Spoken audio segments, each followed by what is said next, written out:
Tidak ada seorang pun di belakang kemudi, tetapi taksi ini tahu persis kemana arah tujuannya. Ini adalah Apollo Robot Taxi yang diproduksi perusahaan teknologi.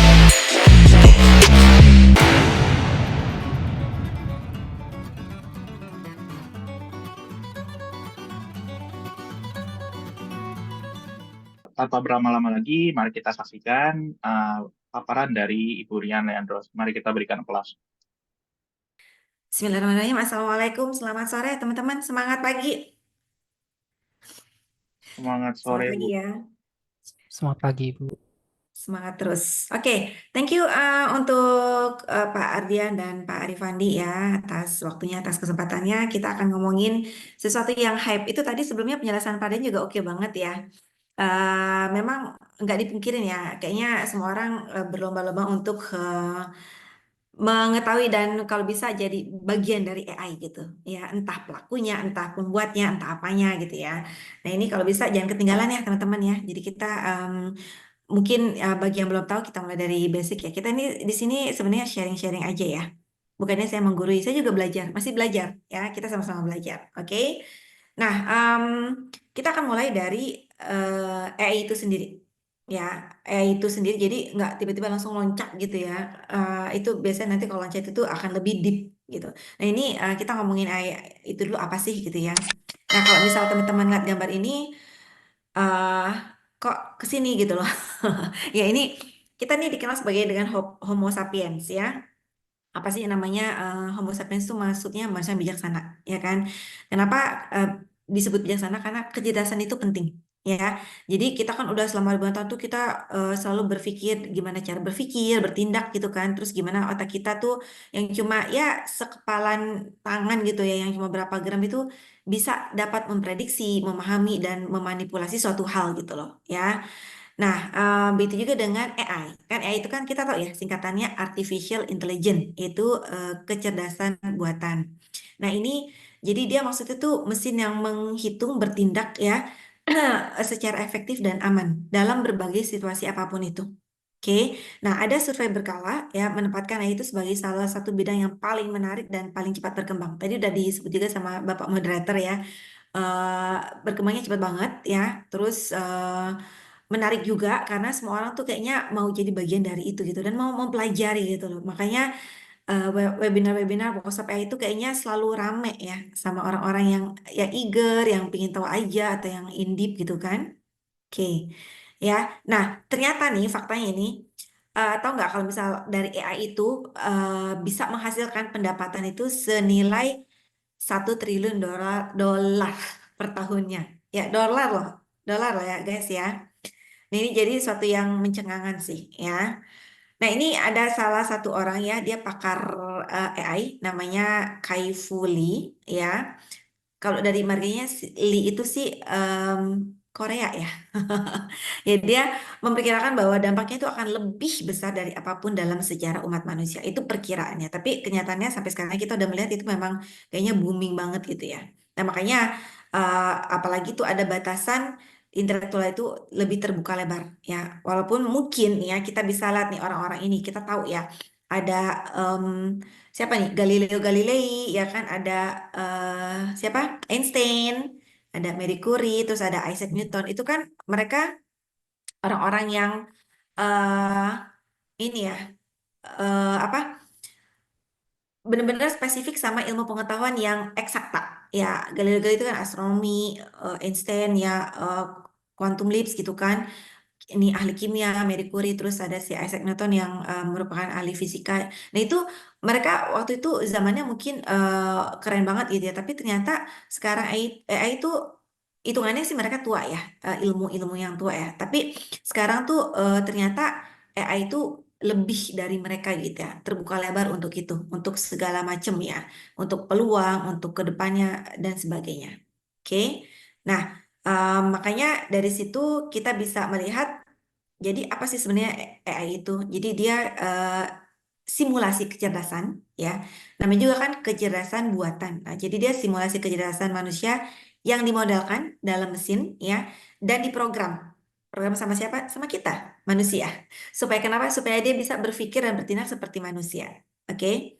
Nah, itu jadi AI itu bidang komputer yang khusus dia untuk memecahkan masalah kognitif yang umumnya terjadi terkait dengan kecerdasan manusia ya. Seperti apa ya? Pembelajaran pasti ya kan karena dia mesin learning ya, belajar terus, penciptaan terus gambar ya generatif gitu kan. Nah, si AI ini teknologi dikembangkan untuk membantu pekerjaan manusia pastinya ya. Makanya saya selalu bilang AI itu kayak Aspri, asisten pribadi gitu. Oke, nah dia mencakup berbagai teknik dan metode yang memungkinkan komputer itu untuk memahami, ya, belajar dan mengambil keputusan berdasarkan data yang diberikan. Jadi dimasukin data. Oke, nah dia jadi khusus mencakup sistem pakar, pemrosesan bahasa alami, sama pengenalan suara dan visi mesin. Oke, kita bisa lihat di sini ya. Ini kan one part dari AI ya, yang dikombinasikan dengan AR, VR. Terus jadi gimana ya si AI itu bekerja? Nah tadi kan udah definisinya nih. Sekarang kita perlu tahu nih cara kerja dia itu seperti apa sih ya. Nah kita mungkin saya mau start dari gambar ini nih ya. Teman-teman mungkin enggak ya, startup gitu ya, perusahaan yang baru pada mulai muncul gitu ya. Biasanya tentang teknologi ya kan, perusahaan-perusahaan baru ya. Nah ini banyak banget kehebohan seputar AI itu ya, sampai perusahaan-perusahaan ini nih, perusahaan startup ini tuh dia mereka saling berlomba ya berusaha keras untuk mempromosikan gimana sih produk dan layanan mereka itu menggunakan AI. Ya kan, teman-teman mungkin udah tahu ya udah banyak banget produk-produk AI yang bisa teman-teman lihat ya dan bisa dipakai gitu kan. Nah, ini sebenarnya tuh AI itu cuma sebuah komponen teknologi ya, teman-teman ya, seperti pembelajaran mesin atau kita lebih kenal mungkin dengan sebutannya mesin learning. Oke, nah dia pastinya dia ada perangkat keras, ada perangkat lunak. Cuman perlu teman-teman tahu, nggak ada perangkat lunak khusus, bahasa pemrograman khusus buat si AI ini. Nggak ada yang dedicated gitu ya. Cuman ya, memang banyak dibangun oleh bahasa-bahasa pemrograman yang populer banget. Sebut saja nih, mungkin teman-teman lihat gambar ini ya, itu ular gitu ya. Yang orang programmer mungkin tahu namanya Python ya. Ya itu dibangun dari Python, dari bahasa R, ya kan. Nah kalau kita ngeliat kopi berasap gitu ya, itu Java itu kan, JavaScript gitu ya. Terus ada yang dari bahasa C++. Nah itu dibangun dari eh, bahasa-bahasa ini. Ya, apakah kita sudah sampai ke mana, bagaimana AI bekerja? Nah inilah di sini ya. Jadi sebenarnya simpelnya itu secara umum dia itu bekerja mengumpulkan big data. Teman-teman udah tahu ya big data, data yang sangat besar, saking besarnya makanya disebutnya big data ya. Nah, dia itu dicombine dengan komputer, diproses. Karena si komputer ini dia akan menyerap ya sejumlah data yang banyak banget untuk dipelajarin ya. Dia lalu dianalisa, kemudian mengidentifikasi pengenalan pola. Nah, seperti gitu. Makanya dia juga bisa bekerja dengan sangat cepat si computerized ini ya. Terus yang pastinya karena dia pembelajaran mesin makanya dia berulang-ulang, repeat ya. Pengolahannya berulang dan yang pasti dia smart, algoritmanya cerdas. Oke. Jadi makanya dia memungkinkan perangkat lunak itu untuk belajar secara otomatis dan dari pola atau fitur-fitur yang ada dalam data tersebut. Oke. Nah, kemudian gimana cara AI bekerja lagi? Ada lagi. Nah, teman-teman bisa lihat tuh 24 garis miring 7 garis miring 365. Itu udah paham ya. Artinya 24 jam dalam sehari, 7 hari dalam satu pekan, terus 365 hari dalam setahun. Itu jadi bertanya dong, terus nggak ada istirahatnya? Nggak ada, gitu. Namanya juga mesin ya. Kalau kita kan ada makan, ada tidur, ada nongkrong gitu ya, ada jalan-jalan gitu. Kalau dia nggak perlu, ya makanya dia kerjanya nonstop. Ya, terus minim kesalahan lagi kan ya. Selama kita masukin yang benar ya benar, tapi kalau misal enggak ya bisa jadi ada kesalahan. Oke. Nah, seperti ini. Tapi kalau misalnya nggak diawasin atau gimana ya bisa jadi nanti keputusannya buruk gitu ya. Kemudian si AI ini dia berpikir. Ya, dia punya program khusus untuk berpikir dalam kutip gitu ya. Dia mengolah informasi ya, dia processing, mengolah ya. Terus dia juga membuat kesimpulan ya. Udah gitu dia juga mempunyai pola, ada polanya. Oke, ada polanya. Jadi dia berpola, diproses dan berpikir. Maka keluarlah output yang menghasilkan seperti manusia. Kalau kita berpikir untuk masalah sesuatu, dia juga sama seperti itu. Cuman dia dapat masukan input dari big data tadi ya, dan di repeat diulang-ulang gitu supaya dia belajar gitu. Oke, kalau kita kan memang sudah naturalnya belajar kita bisa, tapi kalau dia harus dimasukin. Seperti itu. Itulah gimana cara si AI bekerja, ya. Nah, kita belum masuk nih ke intinya yang multidisiplin tadi yang Pak Rifani sempat bilang gitu ya. Itu nanti akan ada di tengah-tengah. Nah, kita mulai lihat dulu dampaknya. Dampak bagi masyarakat, artinya dampak bagi kehidupan, ya kan? Itu biasa lah ya. Kalau dampak itu pasti ada ngomongin positif, negatif, ya kan? Ada yang kuat, ada yang lemah gitu ya. Nah ini apa ya? Udah kayak kayak rahasia umum lah ya dibilang kalau positif itu dia membuat kita ya pekerjaan kita lebih efektif, lebih cepat, lebih efisien ya.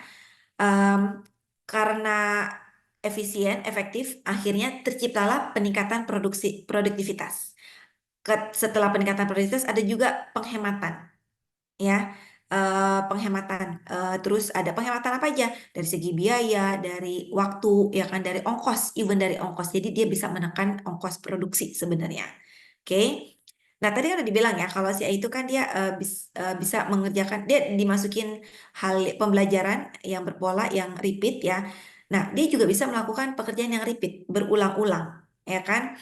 eh Kalau misal kayak di dunia kerja gitu ya, kita kenal sebelum saya masuk ke RPA deh. Kalau misal supaya kebayang gitu ya, pekerjaan yang bisa dilakukan oleh AI itu yang simple, berulang-ulang, rutin itu mungkin dulu ya, saya nggak tahu ya, mungkin 20 tahun yang lalu belum ada ATM. Ya, itu kan sebenarnya RPA ya, Robotic Process Automatization gitu kan. Nah, dia mengoptimalisasi tugas sama proses bisnis yang berlangsung. Dulu mungkin masih banyak teller ya di bank-bank ya, tapi sekarang dengan adanya itu sudah berkurang, menghemat. Walaupun masih tetap ada, tapi tugasnya udah enggak banyak ke sana gitu. Itu digantikan dengan si robot RPA ini. Oke. Nah, si RPA ini dia menggunakan robot perangkat lunak untuk meniru interaksi manusia dengan sistem digital. Nah, kalau misal masih nggak kebayang, ini saya kasih ini ya, saya kasih videonya, teman-teman bisa lihat dalam waktu 2 menit sih. Sebentar, ini saya play supaya ada gambaran RPA itu kayak gimana gitu ya. Nah, ini bisa dilihat. Sebentar, suaranya kedengaran nggak ya? Suara Belum, Bu. videonya kedengaran Mungkin nggak? bisa dicek untuk share sound dulu, Bu. Share sound, bentar. Tadi nggak kedengaran berarti ya? Share sound. Saya stop share dulu sebentar. Saya stop share dengan share sound. Oke, share.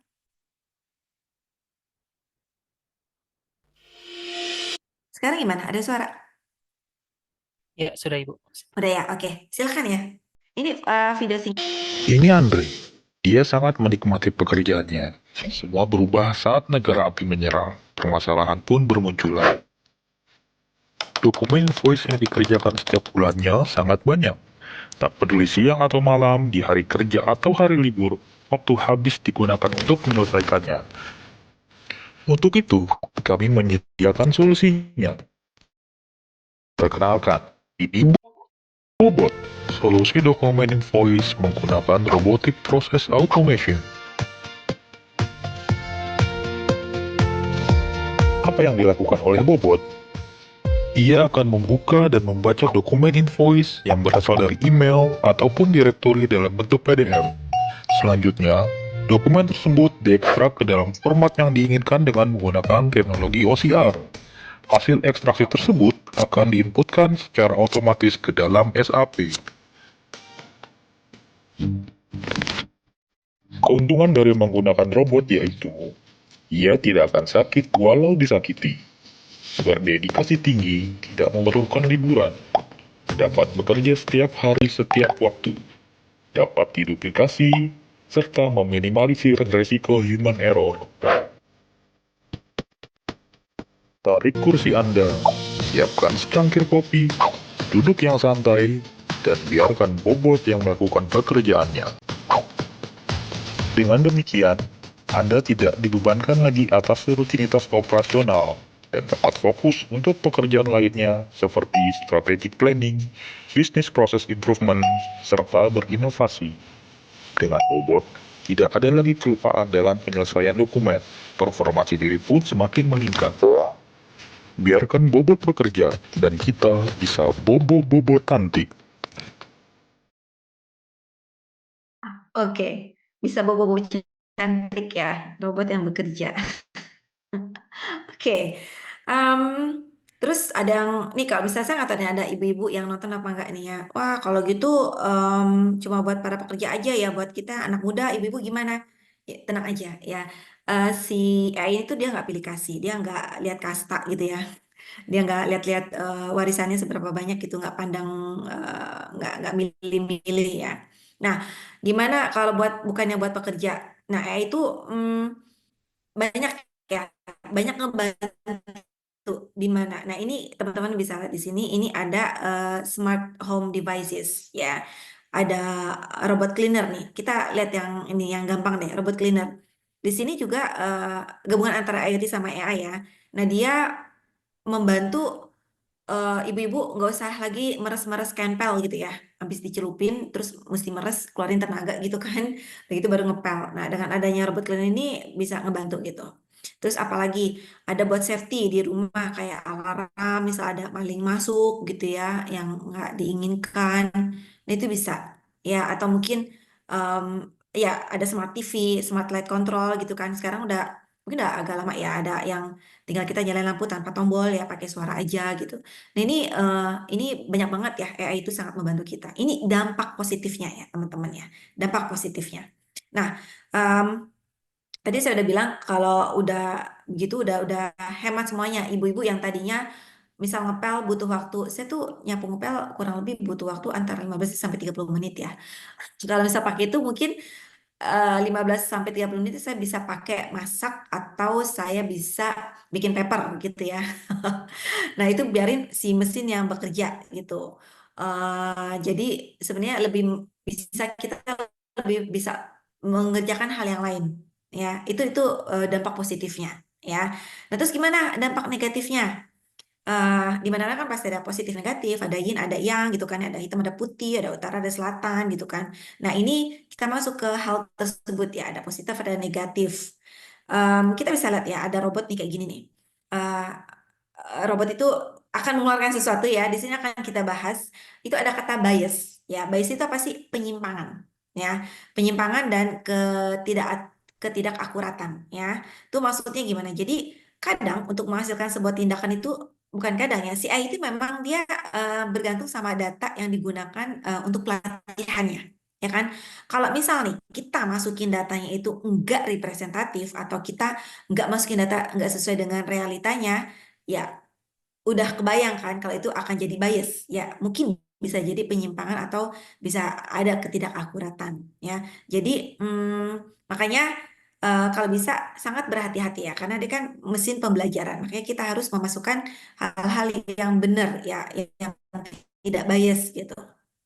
Oke, nah kalau sudah kayak gitu bisa apa nih dampaknya? Ya lumayan sih luar biasa ya, bisa ada diskriminasi sistematik ya dalam berbagai sektor.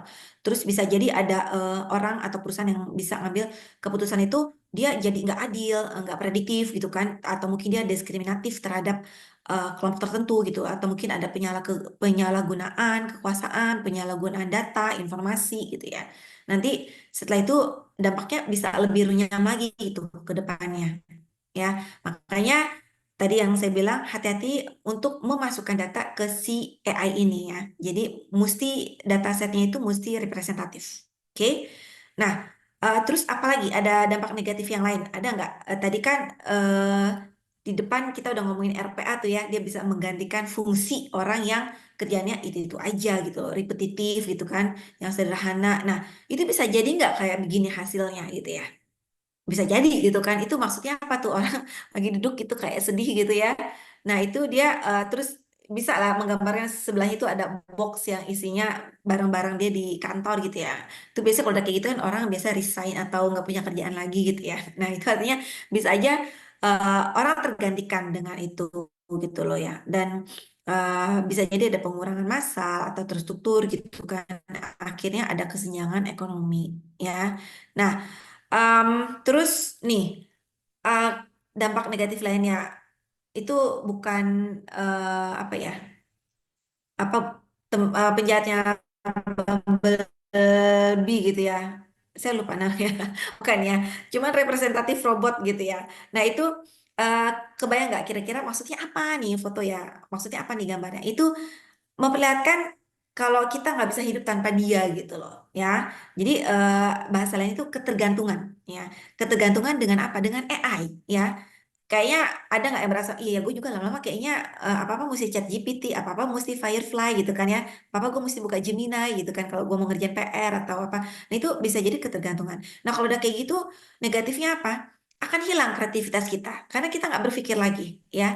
Jadi kita bisa hilang kreativitas, terus keterampilan kita juga menurun. Karena nggak asah. Ya karena bentar-bentar prompting gitu kan. Ya, atau bisa jadi kalau kita ketergantungan terus, akhirnya kita bisa berlebihan ya. Nah, ini kalau kita udah ketergantungan yang berlebihan, itu akan bisa kehilangan kontrol. Kalau kita udah kehilangan kontrol, itu akan jadi masalah. Ya, pasti itu jadi masalah ya. Eh, by sistem pasti akan ada kegagalan sistem atau bisa jadi ada manipulasi ya, ada manipulasi sistem. Nah, kemudian di sini belum lagi penyalahgunaan data gitu ya, penyalahgunaan data privasi, keamanan, keancaman data, apalagi sekarang hacker-hacker gitu ya, serangan cyber tuh kayaknya canggih-canggih banget ya, sampai paspor kita berapa juta data tuh ya, kalau nggak salah 34 juta data ya, bocor gitu kan. Kemarin yang kasus BSI ya, itu penyalahgunaan ya, bisa juga dengan bantuan AI ya guys ya, itu bisa ya. Nah ini belum lagi yang data privacy itu lebih dia ke kayak plagiarism gitu ya, copy paste data tanpa ada tanggung jawab ya, punya siapa kita klaim gitu kan. Nah ini dampak yang nggak bagus ya buat masyarakat ya. Jadi eh, hati-hati dengan itu. Nanti kita akan bahas di penghujung ya gimana cara etikalnya untuk yang meminimalisir si dampak negatif ini. Oke, nah kita lanjut. Sekarang kita lihat. Tadi kan intinya AI untuk multidisiplin. Nah, kita akan bahas. Sebenarnya banyak banget ya multidisiplin itu hampir seluruh sektor ya, teman-teman ya. Tapi di sini saya akan limitkan 3 atau 4 ya, bisnis, project management, terus pendidikan sama healthcare mungkin ya. Nah, ini kita akan batasin ke sana aja karena memang waktunya terbatas ya. Nah, di sini kita masuk untuk AI, AI untuk bisnis ya. Nah, kita tahu udah banyak banget perusahaan tuh investasi banyak banget ya untuk AI. Ya, kenapa? Supaya mereka meningkatkan konversinya mereka. Karena kan tadi saya bilang AI itu kan kayak Astri ya, asisten pribadi yang gratis kayaknya ya. Kecuali memang kita mesti berbayar ya, kayak ada nanti aplikasi-aplikasi yang mendukung penjualan gitu kan. Nah, ini memang tujuannya untuk menaikkan konversi. Konversi itu tuh penjualan, dia bahasanya marketing ya, teman-teman ya. Jadi dia gimana caranya untuk naikin penjualan, mengoptimalkan kinerja perusahaan gitu kan, menaikkan kinerja karyawannya juga gitu kan. Terus gimana cara supaya nge-brandingnya juga bagus gitu kan, supaya melekat di hati konsumen gitu ya. Tapi pastinya sesuai dengan roadmap masing-masing perusahaan, ya kan? Nah, jadi di sini si AI dia bisa mengubah cara ya memahami dan berinteraksi dengan konsumen ya, kemudian dapat menawarkan produk dan jasa yang lebih intelijen, ya intelijen itu maksudnya lebih cerdas gitu ya, serta dapat meningkatkan mengotomatisasi proses bisnis. Karena kalau bisnis tuh nggak jauh-jauh dari proses bisnisnya, ya. Bisa jadi dengan AI bisa dirubah proses bisnis, akhirnya bisa lebih improve, dengan lebih improve jualannya ternyata lebih laku gitu ya, untungnya lebih banyak, ya. Nah seperti itu. Nah, di sini saya akan jelaskan secara brief ya manfaatnya nih untuk konsumen. Jadi eh, untuk yang konsumen si ini dia bisa membantu bisnis untuk memahami lebih baik konsumen mereka ya. Jadi bisa memprediksi produk atau jasa apa yang cenderung si konsumen inginkan. Nah, sekarang kan teman-teman tahu ya, udah zamannya personalisasi. Jadi ya walaupun masih banyak yang barang umum, tapi kan kita kadang kayaknya maunya nggak mau gue mau sepatu yang ukuran gue sih ya bener 39 gitu, tapi gue mau yang begini begitu. Itu kan personalisasi ya. Atau baju yang modelnya basicnya kayak gini tapi mau dimodif gitu loh. Itu jatuhnya personalisasi. Nah, itu di situ si AI itu udah bisa ke sana. Makanya bisa membantu si perusahaan itu, para pelaku bisnis untuk menyesuaikan, memberikan rekomendasi produk untuk konsumen-konsumen yang mau personalisasi. Nah, kalau kayak gitu kan ada user experience ya, customer experience, pengalaman penggunanya yang ngerasa, ih, gue seneng loh ini, gue di apa ya, personal touch banget gitu kan. Nah, itu jadi ada peningkatan loyalitas pelanggan. Nah, kalau sudah kayak gitu kan ada hubungannya jadi kuat ya antara pelanggan dengan apa, perusahaan. Biasanya kalau udah loyal kayak gitu tuh bakal repeat order konsumennya gitu ya. Terus adanya prediksi tren sama tuntutan pasar serta memberikan interaksi yang lebih personal dengan pelanggan ya melalui big data ya. Terus abis dari big data diolah gitu kan. Terus bisa jadi ada interaksi sama chatbot ya. Kayak kalau misal yang gampang kayak, saya bukan endorse ya. Kayak Telkomsel kan udah ada Veronica-nya gitu ya. Mungkin yang lain juga pasti banyak, cuman namanya masing-masing. Nah, itu kan chatbot ya. Nah, kalau kayak ada gitu kan, dia part of customer service ya, layanan customer service. Nah, itu bisa jadi ada interaksi ya. Memang nggak semua orang suka berbicara dengan chatbot, tapi setidaknya itu membantu perusahaan menghemat ya. Jadi nggak harus selalu menurunkan banyak personil manusia yang harus berinteraksi sama konsumen, tapi bisa lewat si chatbot ini. Nah, dari situ bisa menghimpun data juga ya, akhirnya dianalisa dan lagi-lagi masuknya ke personalisasi. Oke, nah kemudian barang dan jasa. Nah, ini itu bisa bantu bisnis menciptakan produk yang jasa yang lebih intelijen, tadi yang lebih smart ya. Kan bisa jadi ya, apa kita tuh pengennya produk-produk yang smart ya. Tadi kayak smart house ya. Terus juga ini ada smart phone, sekarang udah banyak banget ya. Tapi dia bisa connect sama kamera gitu tanpa kita harus ribet sama kabel atau apa untuk transfer gambar gitu kan.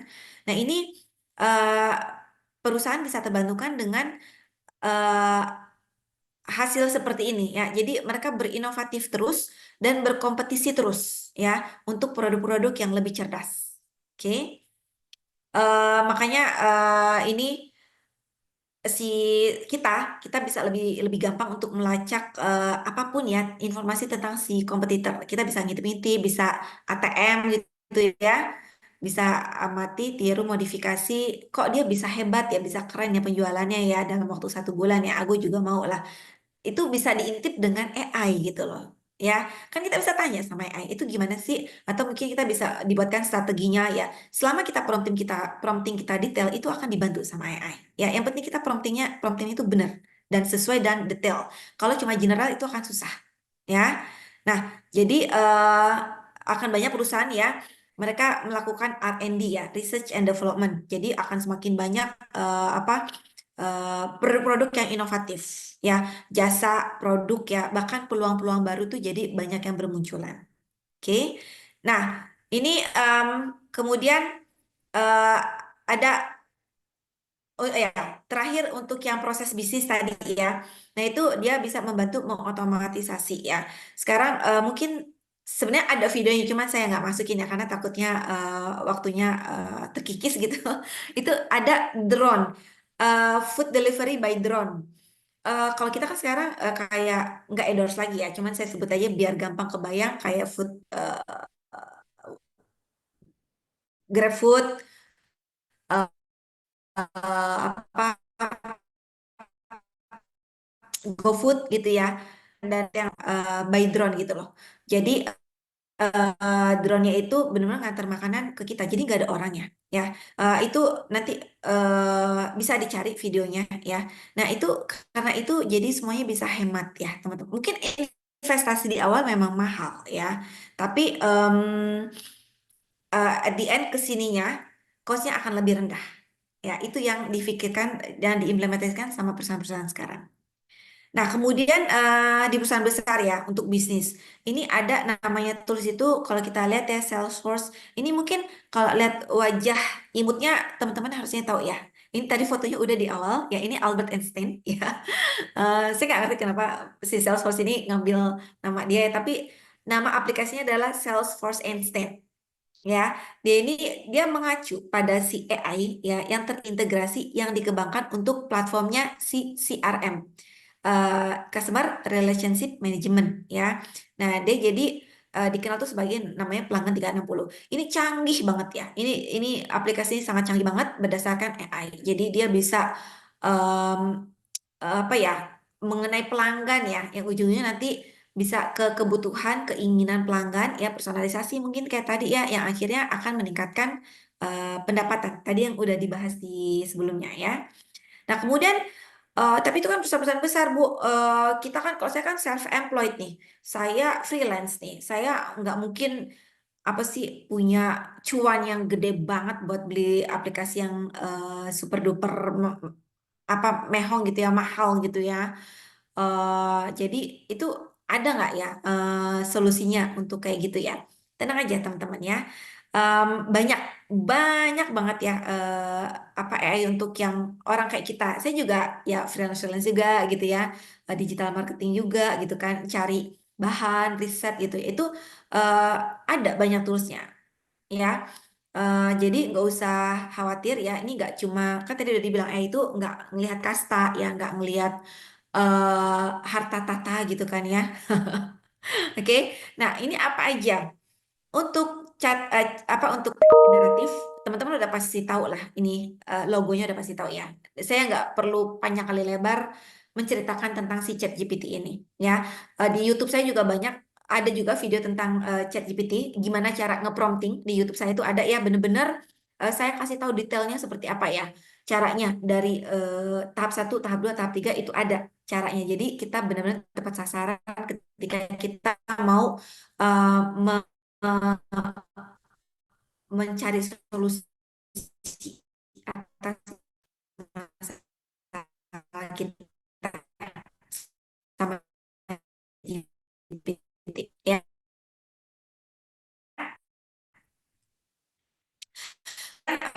Ada lagi Gemini, mungkin eye catch aja kali ya, Gemini. Nah ini sama, mirip sama ChatGPT ya. Jadi kalau misal teman-teman mau buat konten stuck gitu ya, tanya aja sama asprinya, asisten pribadinya ya. Saya perlu konten yang sebulan nih Bu Rian, bisa. Tapi promptingnya mesti detail, mesti yang detail ya. Misal mau pakai tabel, suruh aja dia pakai tabel, dia akan bikinin pakai tabel ya. Terus apalagi kita ada Jasper, ada Deep AI, ClickUp. Nah ini buat project management ya. Mahasiswa saya pakai ini ya, karena saya minta mereka untuk belajar tools untuk project management. Kita akan ke sana nanti ya. Terus ada Quillbolt ya. Ini semuanya yang teks ya, teks generator. Ini bisa bantu kita untuk mungkin bikin strategi penjualan sebulan ke depan, setahun ke depan gitu. Bisa pakai ini ya. Terus ada ini untuk yang gambar. Mungkin kita desain grafis atau kita mau freelance gambar ya, jual gambar atau kita bikin logo sesuatu. Ini bisa dibantu sama DALL-E ya, sama Firefly ya kan. Terus ada Canva. Canva mungkin udah nggak aneh ya. Kayaknya udah banyak anak Gen Z tuh udah banyak pakai ya. Kalau dulu mungkin PowerPoint. Sekarang pakai Canva. Ya ada PixArt, ada Image FX, terus ada Dream Studio ya. Nah, lalu untuk video ya, ini udah nggak heran lagi yang pengguna TikTokers gitu ya. TikTok sini pasti pakainya ini CapCut. Ini memang AI banget ya. Ada bagian AI-nya kita bisa pakai ya, tapi ada yang manual juga ya. Nah, ini kita bisa ngembangin apa yang kita mau ya, yang kita mau hasilkan dari video ini. Ya, jadi kita bisa menghasilkan suatu konten yang bisa diharapkan sama audience. Nah, kita lihat ada CapCut, nah ini yang sering saya pakai ya, ada Clipchamp. Charm ini keluarannya Windows. Jadi memang dia bawaannya Windows 10. Dia udah ada tuh. Bisa dipakai gratis ya. Nah, ini saya sering banget pakai ini. Cuman saya ya ada sedikit-sedikit pakai AI-nya, nggak seluruhnya sih ya. Terus ada lagi ini eh Deep Brain AI ya. Terus ada Hyper, terus ada InVideo ya, ada Lumen 5, ada AI Studio, ada Adobe ya, masih banyak lagi. Nah, ini oh ya, yang Firefly tadi gambar itu saya juga pernah pakai ya. Jadi dari beberapa aplikasi ini saya pernah sempat pakai dan emang canggih-canggih sih. Nah, eh, kadang memuaskan, kadang enggak. Ya, kadang ada yang gue maunya kayak gini, tapi kenapa hasilnya begini gitu ya? Ya kan karena dia mungkin mesin learningnya data yang masuk ke dia kan memang mungkin nggak semuanya apa ada yang di otak kita ya. Namanya juga dia pembelajaran mesin. Jadi dia eh, mencari yang udah di repeat di dia gitu ya, pembelajaran mesinnya gitu. Ya. Nah itu jadi ini teman-teman yang freelance, yang content creator bisa terbantukan dengan ini ya. Jadi bisa dapat cuan tambahan tuh kalau memang rajin banget untuk ngulik-ngulik ya, terus pelajarin terus di diseriusin. Oke. Kemudian untuk project management. Ini sebagaimana kita tahu ya, bukan kita semua tapi karena memang saya kan berkecimpung di project management ya. Jadi tuh sesudah dengan risetnya Harvard Business ya. Ini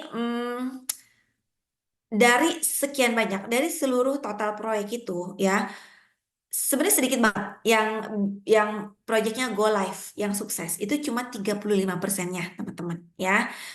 Sisanya apa? Yang 65 rugi. Kenapa? Banyak hal ya.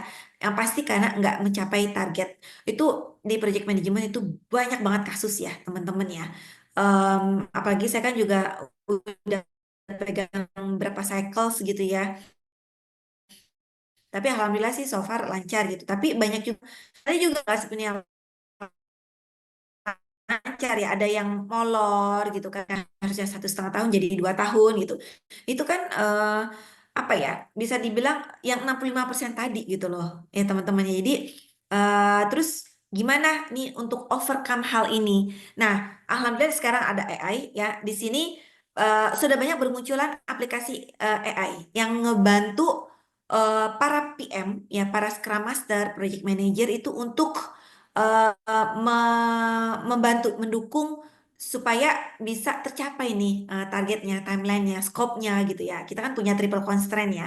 Gimana supaya kita tercapai triple constraint kita gitu. Share revenue ya, walaupun ini risetnya di Amerika Utara ya, tapi harusnya sih dia berlaku untuk di dunia ya. Ini dipengaruhi intelligence scheduling ya, real time monitoring, NLP ya, dan kolaboratif project management. Nah, ini kolaboratif project management tuh udah banyak ya sekarang ya di apa dibantu dengan si AI. Oke, salah satu poin di atas yang di sini yang digambar adalah kolaboratif PM ya, yang itu yang mana dia penggunaan tool ya yang dibangun dari AI yang memberikan pengaruh yang signifikan dalam proses dan perkembangan project management. Oke, terus kita lihat lagi ya bagian kanan bawah pojok itu ada yang disebut dengan prominent players di global AI DPM. Ya, nah itu nggak asing lagi tuh. Banyak yang aplikasi yang berkutat di manajemen project ya. Kita sebut aja Adobe, Atlassian, ya kan? Terus ya nggak cuma itu, banyak juga yang berkontribusi ya seperti IBM Corporation, ada Monday.com, ClickUp.com gitu ya. Em, Banyak lah itu tool-tools yang udah AI yang bisa membantu si project management ya untuk membantu supaya yang 35% tadi tuh nggak jadi 35 tapi harusnya sih udah bisa lebih dari 50 gitu ya. Oke, nah sekarang AI untuk teknologi. Ini kita masuk ke tiga ya, ke multidisiplin yang ketiga nih, teknologi. Teman-teman udah tahu ya simbol apa ini? Ya, ini simbol Meta. Metaverse gitu. Oh, Metaverse itu, Bu. Oke. Nah, si Meta ini dia menggunakan mesin AI-nya itu yang namanya FB Learner Flow. Ya, teman-teman nanti bisa search ya namanya FB Learner Flow.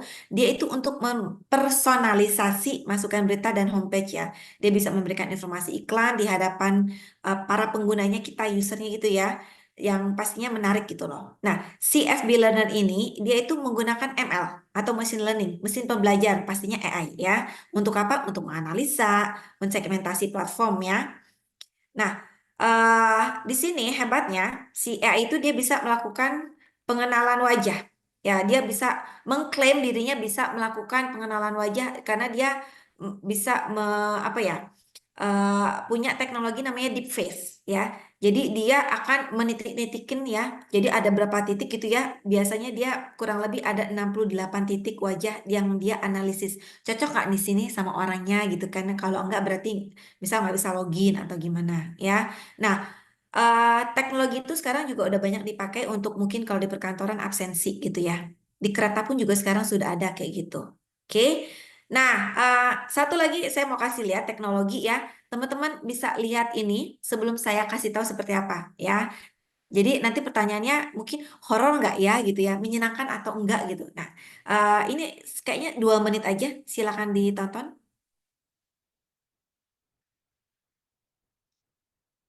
Terima kasih Anda masih bersama kami di Kedengaran suaranya Pak?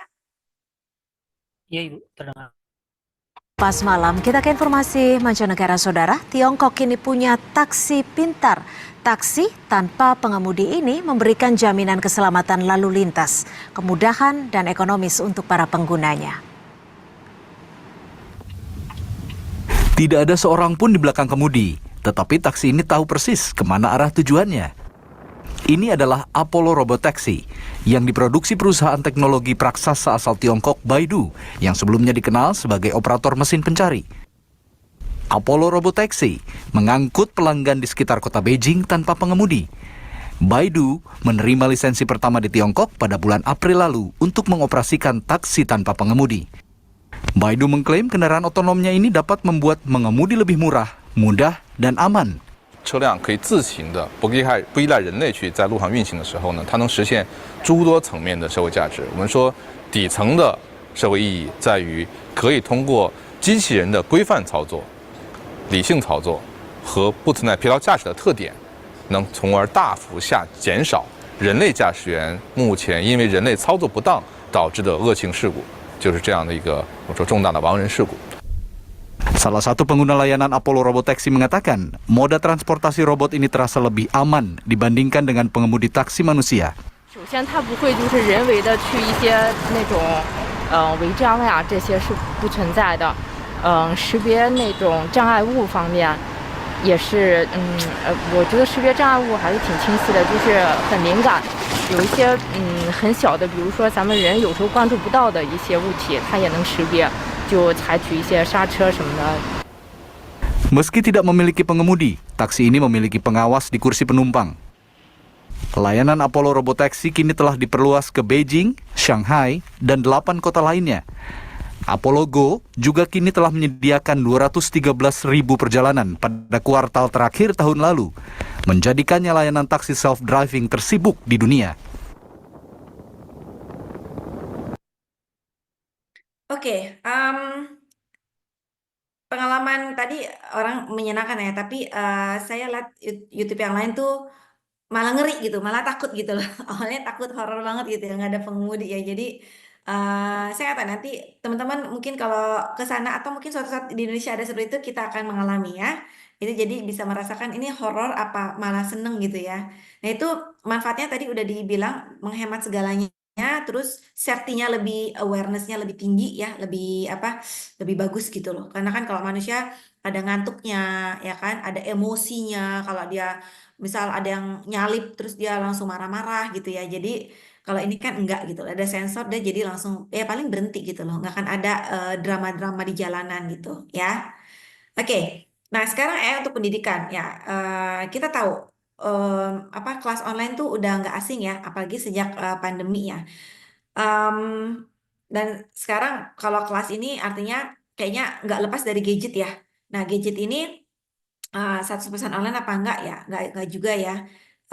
Jadi gimana dukungannya untuk si AI ini? Nah, dukungannya itu banyak banget ya.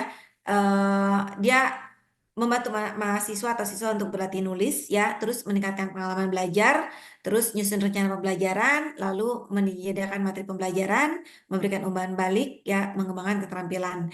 Nah, ini teman-teman mungkin udah juga ya ada PR, ada tugas dikit-dikit ChatGPT ya. Ya saya tahu ya. Karena mahasiswa saya juga kebanyakan seperti itu gitu. Tapi hati-hati ya, kita punya antidotnya loh. Ya, kita bisa ngecek apakah ini AI apa enggak, kita ada itu. Ada aplikasinya ya. Itu salah satunya namanya GPT Zero ya. Itu kita bisa cek. Oh, ini wah 100% nih dia pakai AI ini gitu. Itu ketahuan ya. Jadi hati-hati ya, teman-teman ya. Walaupun memang supporting pendidikan, tapi kalau bisa kita tetap pergunakan otak kita. Ya. Nah, kemudian di sini ada juga yang gamification. Ya, ini saya sering pakai di kelas saya. Ada Kahoot, ada Quizizz segala macam yang Mentimeter. Ini sangat membantu supaya mahasiswa atau siswa nggak bosen, interaktif ya. Karena kan kita daring ya. Daring itu kan yang kita hadapin tuh monitor gitu, layar. Jadi supaya nggak bosen, kita harus ada selingan. Nah, selingan ini alhamdulillah si AI udah mendukung untuk ini. Jadi kita bisa bermain lah ya, tapi sebenarnya belajar gitu. Oke. Nah, kemudian ini kalau teman-teman yang suka main Pokemon ya, sebenarnya ini bermain tapi juga belajar gitu ya. Kita mencari gitu kan strategi ya segala macam ya. Ini di kantor saya mereka pada keranjingan ya, jadi asal istirahat mereka udah begini semua gitu ya. Mainin Pokemon, cari Pokemon gitu. Nah, ini sebenarnya ya bisa dua dua sisi sih ya, bisa kebaikan bisa keburukan juga gitu ya, selama kita bisa mengontrol sih ya teman-teman ya. Nah, ini ada namanya teman-teman nanti bisa buka ya Aeon ya, Aeon XR. Dia membantu mendukung AR, VR ya. Ini sangat penting banget apalagi kalau dia eh, mata kuliah atau pelajaran yang eksakta kayak fisika, kayak biologi gitu ya, yang benar-benar ada barangnya yang bisa dilihat diputer-puter 3D gitu loh. Ya, ini terbantukan juga ya dengan adanya AI. Oke. Kemudian ini udah banyak banget ya kita ada satu lagi kesehatan.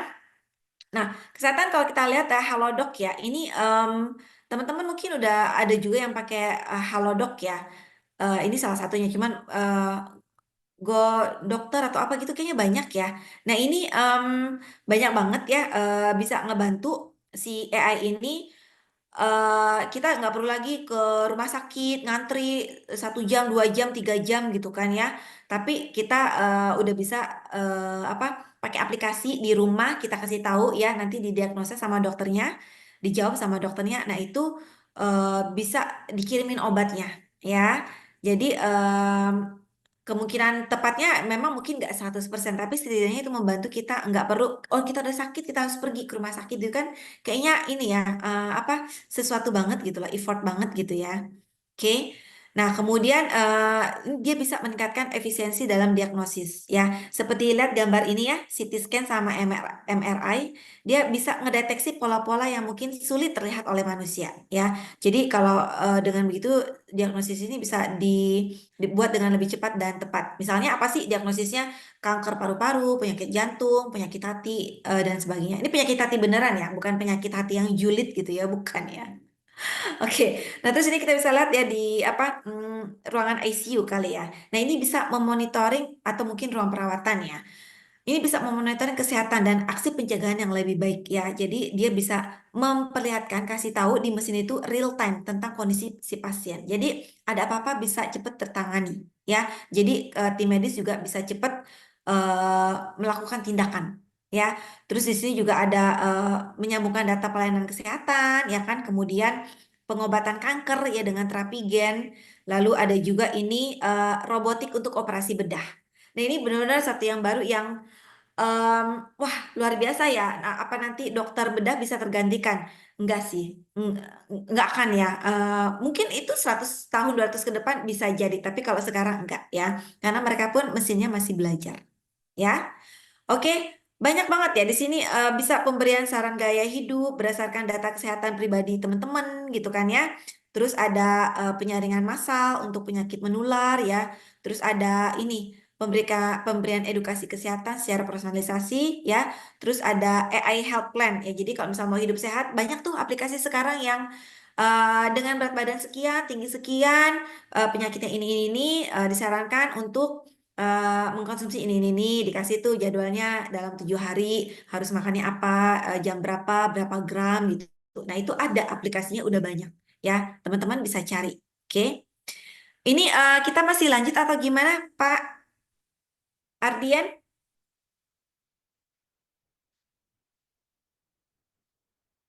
Sudah mau jam 5?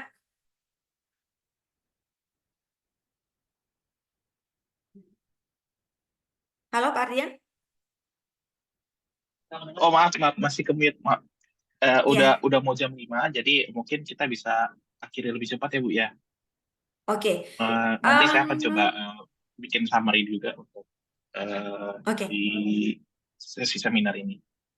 Ya, mungkin saya akan lewati etika ya, etika dan privasi AI karena ini panjang banget ya. Ini yang berhubungan sebenarnya sama dampak negatif tadi ya. Cuman nanti sebenarnya ada di ini ya dampaknya banyak banget, ada phishing segala macam ya. Itu gimana pemerintah mengatur gitu kan. Ini harusnya 2 jam kali ya. Oke, sekilas saja kalau di Indonesia tuh belum terlalu mendetail seperti yang di Eropa ya mengenai etika dan privasi AI ya. Kalau di Eropa itu udah ada diatur ya sama GDPR ya. Terus di Amerika juga sudah ada ya. Cuman di Indonesia ada beberapa peraturan cuman belum terlalu in detail kayak GDPR. Cuman kita mengadopsi si GDPR juga ya untuk etika dan privasi AI. Oke. Kemudian agak lambat ya. Nah, yang terakhir sih ini ya, AI di masa depan. Jadi gini teman-teman, saya cuma mau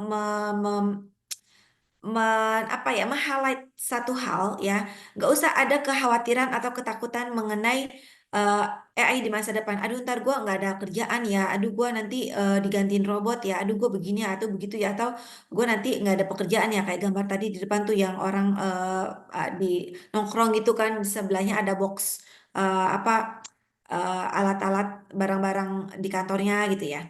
Enggak ya. Nggak usah takut ya. Kita bisa lihat di sini ya, ada ATM ya. Tadi kan saya udah kasih contoh. Walaupun ATM itu ada menggantikan teller, tapi kan sekarang masih tetap ada ya tellernya ya. Ya kan? Tellernya masih ada kan? Tapi mungkin dia udah tidak mengerjakan tugas-tugas si ATM. Atau mungkin ada orang yang baby boomers atau apa yang masih tetap melakukan pekerjaan ATM di teller gitu. Masih ada. Tapi eh itu tetap masih ada orangnya. Ya, jadi di sini saya cuma mau menekankan ada beda antara pekerjaan dan tugas. Ya, pekerjaan dan tugas. Jadi teman-teman nggak usah terlalu khawatir ya. Nggak akan mungkin pekerjaannya hilang, tapi tugas teman-teman tetap ada. Ya, makanya disarankan untuk benar-benar memperkaya diri kita karena sekarang yang mana AI, berkecimpunglah, mempelajarilah AI karena yang mengontrol, mengendalikan, membuat AI itu adalah kita-kita juga. Ya, tanpa kita nggak akan ada AI. Makanya jadi kalau misalnya udah tahu nih pekerjaan ini akan tergantikan sama AI, ya udah jangan kita upgrade skill kita di bidang itu. Pilih bidang yang lain yang benar-benar akan mendukung si AI supaya kita tetap ada masa depan gitu untuk kita ya. Jadi misal contoh kayak pengemudi truk nih ya. Ini mungkin dengan bertambah otomatisasi si truknya ini ya, bukan berarti si sopir truk itu kehilangan kerjaan ya, tapi dia mungkin akan sedikit lebih sedikit waktunya untuk memegang kemudi ya, tapi mungkin dia akan lebih banyak tugas yang lain ya, mungkin sebagai perwakilan pelayanan pelanggan atau mungkin dia sebagai supervisornya ya kan, atau dia mengelola konvoy ya kan. Misal dia tadinya pegang satu truk, dengan adanya AI dia jadi pegang 3 truk gitu kan sebagai pengelolanya atau supervisornya gitu. Nah jadi artinya di sini teman-teman gak usah khawatir ya. Jadi pekerjaannya mungkin tergantikan tapi tugas-tugasnya tetap kita yang melakukan. Ya makanya eh, tetap enrich yourself ya untuk apa ya, memperkaya diri untuk benar-benar kita jump in ke dunia AI gitu ya, karena banyak banget dunia AI ini cabang-cabangnya dan supportingnya gitu. Seperti itu sih untuk mempersingkat waktu ya. Sebenarnya sih penjelasan ini panjang banget ya. Cuman jangan khawatir, itu akan ada teman-teman nanti mungkin Pak Ardian bisa kasih tahu ya, ada MOOC saya mengenai ini di BINUS ya, di BINUS di CX atau di mana gitu ya. Nanti bisa dikasih linknya untuk lebih lengkapnya ada di situ ya. Di Taman Belajar juga ada kan ya. Oke, cukup sekian dari saya. Ya, ini yang terakhir sebenarnya kayaknya ya. Jadi khawatir, yang saya bilang tadi jangan ya. Kita jangan berdiam diri, take action ya, belajar AI. Ya, kita akan menjadi bagian dari AI dan kita akan punya masa depan yang cerah. Itu aja. Terima kasih. Sampai di situ dulu, Ya, Pak Ardian. Silakan yang mau bertanya. baik. Terima kasih Bapak Ibu. Terima kasih atas paparan dari Ibu Rian Leandros, luar biasa sekali ya. Sebenarnya saya tadi mau coba summary kan, cuman karena waktunya sudah lewat 4 menit ya, mungkin kita bisa langsung masuk ke sesi pertanyaan tanya jawab dulu ya. Tadi ada satu pertanyaan yang masuk dari Bapak Pramudia Munadi, Bu.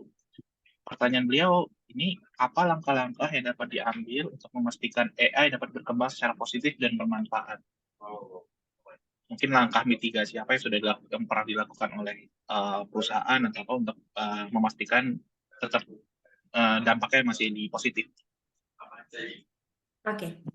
Ada dua hal ya, tiga hal mungkin. Langkah-langkahnya apa aja? Pertama dari diri kita, kedua dari organisasi besar mungkin seperti perusahaan, dan ketiga adalah dari pemerintah. Ya, nah kalau dari kita, kalau kita bisa membedakan mana yang bagus, mana yang enggak, mana yang positif, mana yang enggak, kita harusnya udah tahu ya what to do. Jadi kalau misal ini enggak bagus, ini negatif, ya udah jangan kita lakukan yang kita kerjakan. Misal kayak ngerjain tugas, chat GPT terus, wah ini lama-lama gue ketergantungan, ya udah tahu nih bakal negatif nih, ya kita kontrol. Itu dari diri kita. Nah, kalau misal dari perusahaan, itu kebijakan perusahaannya ya. Whether perusahaan itu punya aturan ketat apa enggak mengenai penggunaan AI ini. Kan ada ya beberapa kantor yang tidak memperbolehkan karyawannya menggunakan ChatGPT. Ada ya, pasti banyak considerationnya ya. Nah, yang ketiga itu dari pemerintah. Jadi balik-balik ke kebijakan. Kebijakan pemerintah, kalau misal pemerintah sudah baku menerapkan kayak tadi yang GDPR tadi yang saya sempat show ya, etika AI gitu kan, cara ininya privasinya AI. Nah em, itu harusnya diatur, memang harus diatur supaya kita lebih banyak positif dari negatifnya. Karena kalau misal sudah diatur kan pasti harusnya kita akan compliance ya. Kalaupun nggak compliance akan ada kayak punishment ya, atau ada sanksi atau segala macam. Nah itu harus diatur sama pemerintah sebagai pemangku kebijakan tertinggi di suatu negara. Nah kalau itu diterapkan, insya Allah ya. Tapi kebijakan-kebijakan itu juga memang harus positif ya. Yang jangan jangan kebanyakan, kan biasanya kalau suka itu pro kontra gitu ya. Nah, kita lihat memang kalau banyak positifnya ya kita dukung gitu. Nah, kalau memang itu udah bagus kita dukung, ya itu harusnya diimplementasikan supaya yang tadi yang negatif-negatif yang sudah saya jelaskan di awal tuh nggak kejadian gitu. Seperti itu sih. Tadi Pak siapa yang nanya? Bapak Pramudia Munadi, Bu. Oke, Pak Pramudia. Eh, Semoga terjawab ya. Baik, ada satu lagi Bu dari Bapak Teguh Wicaksono, beliau raise hand. Silakan Bapak untuk bertanya. Iya, Silakan. Assalamualaikum Bu Rian. Waalaikumsalam. Ya, saya Pak pas Bu, Teguh. mahasiswa Ibu. Saya mau menanyakan Bu, jadi Oh, dari masih selesai ya. semua penjelasan yang sudah disampaikan, ada nggak Bu parameter yang menyatakan atau memberikan sebuah organisasi atau sebuah perusahaan yang berjalan itu sudah membutuhkan AI untuk operasionalnya? Gitu, kira-kira itu aja sih Bu. Membutuhkan bantuan operasional, membutuhkan AI untuk bantuan operasionalnya. Itu aja sih Bu. Terima kasih Bu. Oke, thank you Teguh. Oke, Em, parameternya ya, ini kembali ke perusahaan masing-masing ya. Jadi tadi kan ada AI untuk bisnis. Nah, kalau misalnya untuk bisnis itu ya tergantung ke perusahaannya. Dia sebenarnya memang butuh apa nggak sih untuk meningkatkan konversinya, untuk meningkatkan penjualannya. Kalau memang dia butuh untuk meningkatkan penjualan, pasti dia akan pakai AI ya. Kenapa? Karena kan sekarang udah zamannya personalisasi ya. Personalisasi itu butuh data konsumen yang nggak cuma satu dua tapi ribuan bahkan jutaan. Dengan data itu harus diolah. Sekarang mungkin ada big data ya, big data diolah, yes, tapi em, hanya untuk saat itu. Tapi kalau dia pakai AI, ya, AI itu kan ada mesin learningnya, pembelajarannya, dia bisa memprediksi. Si ML ini bisa memprediksi tren ke depannya atau bisa memprediksi nih bisnisnya dari big data ini nih diolah, dia akan bisa apa menganalisa dan memprediksi ini loh 5 tahun ke depan akan seperti ini, seperti ini, seperti ini. Tapi asalnya dari data yang dia udah dapet ya, tapi datanya harus benar. Kalau misal datanya ngasal atau ada outlier itu juga bisa bias tadi kan. Tapi kalau misal memang datanya memang udah cakep, benar, bagus, itu prediksinya insya Allah benar. Ya, itu parameternya jadi eh kalau saya bilang sih parameternya dari roadmapnya perusahaan. Roadmapnya perusahaan biasa perusahaan itu bikin roadmap ya 3 tahun ke depan, 5 tahun ke depan. Nah, dia ada nggak sih pasti kalau target itu kan meningkat terus ya. Kalau saya bilang kecenderungannya pasti ada. Ya, karena nggak mau dong. Perusahaan jalan itu kan butuh biaya ya. Mereka punya perusahaan bukan buat rugi atau buat yayasan ya, tapi kan buat cari untung gitu loh. Nah, selama roadmap mereka bagus, bener, tepat sasaran, mereka, saya yakin mereka butuh AI untuk prediksi ke depan. Itu udah pasti. Dulu mungkin prediksinya historical ya, berdasarkan data secara manual ya kan, secara manual didiskusikan, tapi sekarang pakai mesin. Tinggal di pluk pluk pluk plukin, masukin datanya, terus diolah sama mesin. Kalau dulu sebelumnya itu meeting terus tuh orang-orang tuh direksinya tuh gimana untuk apa supaya konversi tinggi, apa yang diinginkan dibutuhkan customer itu meeting terus gitu ya, online apa onsite gitu ya, offline terus. Nah sekarang cukup dengan AI itu bisa lebih hemat, bisa lebih cepat, prediksinya bisa keluar gitu. Itu insya Allah saya yakin sih banyak perusahaan yang seperti itu. Jadi parameternya apa? Pasti targetnya, roadmapnya gitu ya, dan kebutuhan mereka akan apa? Kebutuhan konsumennya kayak gitu. Teguh. Oke tak? Menjawab kah? Oke, thank you. Terima kasih, Bu. Sip, thank Ya, you. terima kasih atas jawabannya, Bu. Kita sudah lewat 10 menit. Kami mohon maaf apabila agak sedikit lewat dari waktu yang ditentukan di awal ya. Kita mohon izin untuk mendokumentasikan ya yang peserta yang hadir saat ini. Kami mohon bantuan Bapak Ibu untuk menyalakan sebentar untuk kameranya. Nanti akan dibantu oleh Mas Arifandi untuk menyimpan data dokumentasi. Untuk data seminar ini nanti akan diberitakan lebih lanjut, akan bisa diakses di mana. Itu. Ya, mohon bantuan Bapak Ibu untuk menyalakan kamera. Silakan Mas Arifandi. Ya, saat ini saya masih menunggu teman-teman untuk open cam ya. Oke, mungkin cukup. Di layar saya ada satu saja kok. Akan saya screenshot. 1, 2, 3. Sekali lagi. 1, 2, 3. Ya, terima kasih. Ya, baik. Terima kasih atas partisipasi Bapak dan Ibu dalam seminar Noise Cafe ini. Semoga bermanfaat dan menjadi berkah untuk kita semua atas ilmu yang diberikan oleh Ibu Rian Leandros. Kami ucapkan terima kasih. Selamat sore Bapak dan Ibu semua. Kami izin end acaranya. Terima kasih semuanya. Happy weekend. Selamat sore. Assalamualaikum. Waalaikumsalam.